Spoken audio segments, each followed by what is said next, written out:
ఆంధ్రప్రదేశ్ రాష్ట్రంలో లక్షలాది మందికి ఉపాధి కల్పిస్తున్న ఆటో రంగం తీవ్ర సంక్షోభంలో ఉందని ఆటో కార్మిక సంఘాలు ఆవేదన వ్యక్తం చేశాయి.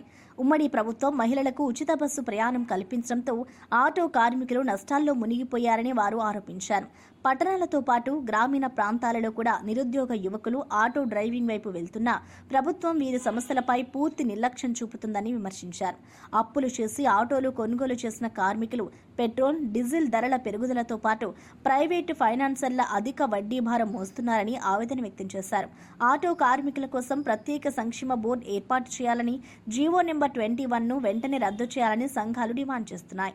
ఈ క్రమంలో సెప్టెంబర్ 15న తిరుపతి కలెక్టరేట్ వద్ద ధర్నా, 18న చెలో విజయవాడ కార్యక్రమాలను విజయవంతం చేయాలని రాష్ట్ర వ్యాప్తంగా ఆటో కార్మిక సంఘాలు పిలుపునిచ్చాయి.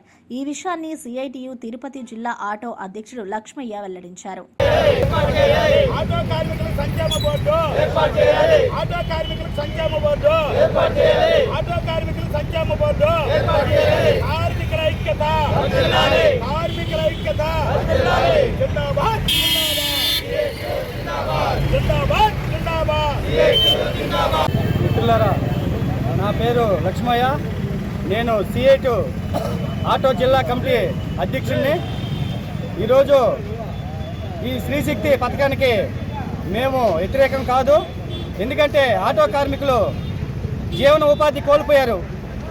డిగ్రీ చేసి కూడా డిగ్రీ పట్టా పట్టుకొని ఆటో తోలుకుంటూ వాళ్ళ కుటుంబాన్ని కాపాడుకుంటున్నారు. బిడ్డలను కావచ్చు, చదివిపించుకునే దాంట్లో కూడా ఈ ఆటో తోలుకొనే చదివిపిస్తున్నారు. కానీ ఇప్పుడు చూస్తే కనీసము బతికేదానికి కూడా కష్టంగా ఉన్నది.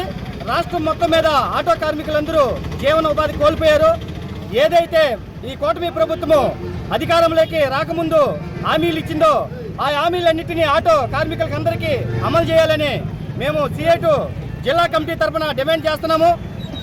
ఈ అమలు చేయకపోతే మా కార్యాచరణ ముందుకి తీసుకొని పోతాము. రాబోయే రోజుల్లో ఈ నెల 15వ తారీఖు కలెక్టరేట్ ముట్టడి ఉంది.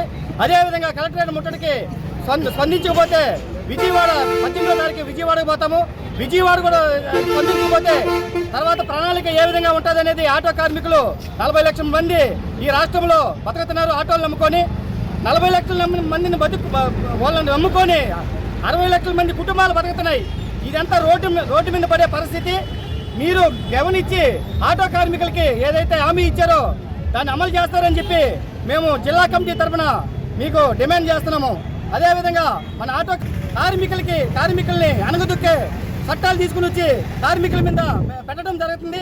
ఇది కరెక్ట్ కాదు. ప్రభుత్వానికి కూడా మేము తెలియజేస్తున్నాము. కార్మికులకు ఉపయోగపడే పనులు ఏదైనా ఉంటే చేయండి అని మేము మరలా డిమాండ్ చేస్తూ కార్మికులందరమే ఐక్యమయ్యి ఈ కార్యక్రమాన్ని జయప్రదం చేయాలని కోరుకుంటున్నాం.